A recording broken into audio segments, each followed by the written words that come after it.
Veille au matin, quand un ciel sans nuage semble annoncer un jour calme, serein. C'est dans ton cœur que peut gronder l'orage qui fait tomber le pèlerin. Oh, veille, Veille au matin, veille le soir, veille le soir, veille prie toujours. veille Mon frère. Bonsoir. Vous suivez Étudier Kosa avec Schneider. Je suis Alfred Schneider, votre frère. Je vous apporte le pain matinal, votre premier repas spirituel de la journée. Cette semaine, nous étudions la leçon 7. Cette leçon a pour titre l'Alliance au Sinaï. L'Alliance au Sinaï. Bienvenue dans l'introduction de cette leçon. Le texte à mémoriser pendant cette semaine se trouve dans Exode 19, le verset 4. Disons, vous avez vu ce que j'ai fait à l'Égypte et comment je vous ai porté sur des ailes d'aigle et amené vers moi. Vous avez vu ce que j'ai fait à l'Égypte et comment je vous ai porté sur des ailes d'aigle et amené vers moi. Exode 19, le verset 4. Pendant cette semaine, nous allons voir beaucoup de textes que nous allons prendre le plaisir de les lire au début dans l'introduction de cette leçon. Tout d'abord, le texte Deutéronome 1er, les versets 29 à 31. Je vous dis, ne vous épouvantez pas et n'ayez pas peur d'eux. L'Éternel, votre Dieu qui marche devant vous, combattra lui-même pour vous, selon tout ce qu'il a fait pour vous sous vos yeux en Égypte. Puis au désert, où tu as vu que l'Éternel, ton Dieu, t'a apporté comme un homme porte son fils pendant toute la route que vous avez faite jusqu'à votre arrivée en ce lieu. Osée 11, le verset 1er. Quand Israël était jeune, je l'aimais et j'appelais mon fils hors d'Égypte. Apocalypse 5, le verset 9. Et il chantait un cantique nouveau en disant, tu es digne de prendre le livre et d'en ouvrir les sceaux, car tu as été immolé et tu as racheté pour Dieu par ton sang des hommes de toute tribu, de toute langue, de tout peuple et de toute nation. Deutéronome 29, les versets 10 à 13. Vous vous présentez aujourd'hui devant l'Éternel, votre Dieu, vous tous, vos chefs, vos tribus, vos anciens, vos officiers, tous les hommes d'Israël, vos enfants, vos femmes, et l'étranger qui est au milieu de ton camp, depuis celui qui coupe ton bois jusqu'à celui qui puise ton eau. Tu te présentes pour entrer dans l'alliance de l'Éternel, ton Dieu, dans cette alliance contractée avec serment, et que l'Éternel, ton Dieu, traite en ce jour avec toi, afin de t'établir aujourd'hui pour son peuple et d'être lui-même ton Dieu, comme il te l'a dit et comme il l'a juré à tes pères, Abraham, Isaac et Jacob. Exode 19, les versets 5 et 6. Maintenant, si vous écoutez ma voix et si vous gardez mon alliance, vous m'appartiendrez entre tous les peuples, car toute la terre est à moi.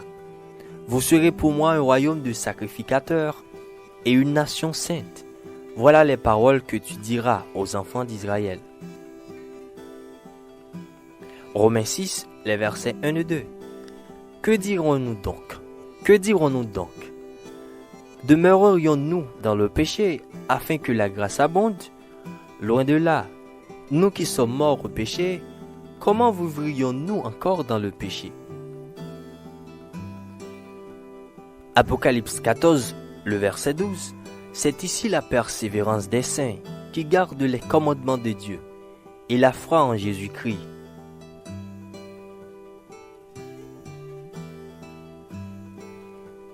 Romains 10, le verset 3, ne connaissant pas la justice de Dieu et cherchant à établir leur propre justice, ils ne se sont pas soumis à la justice de Dieu.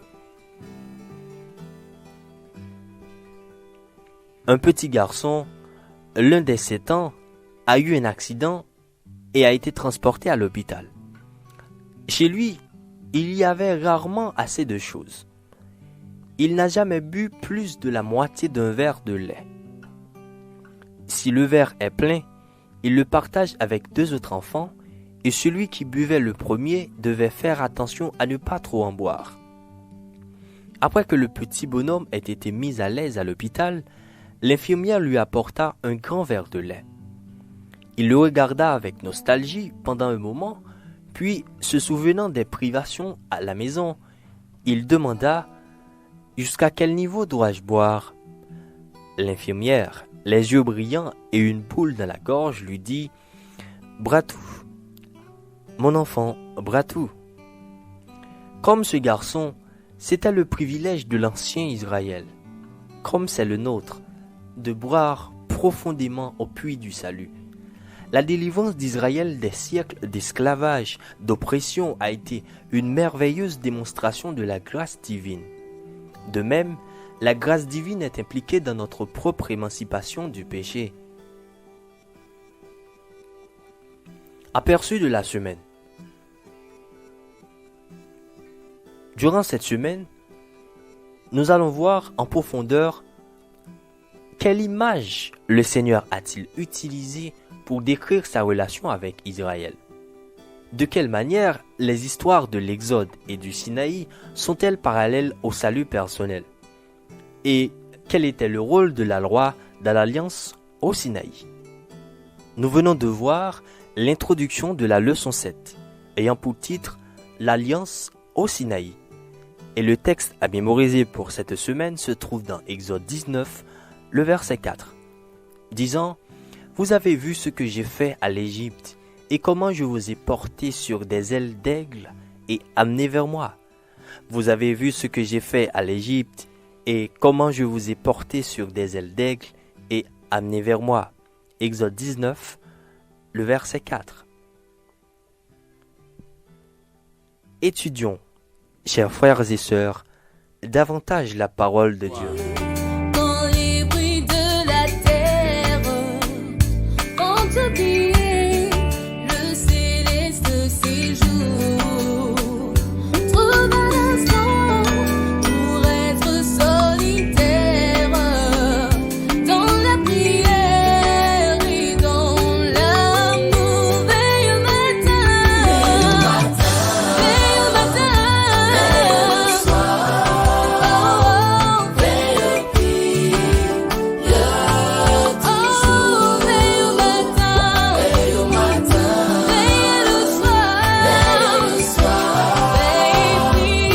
veille toujours. Veille le soir, quand se fait le silence, pense au bienfait de ton céleste ami. Cherche avec soin sa divine présence, versant son cœur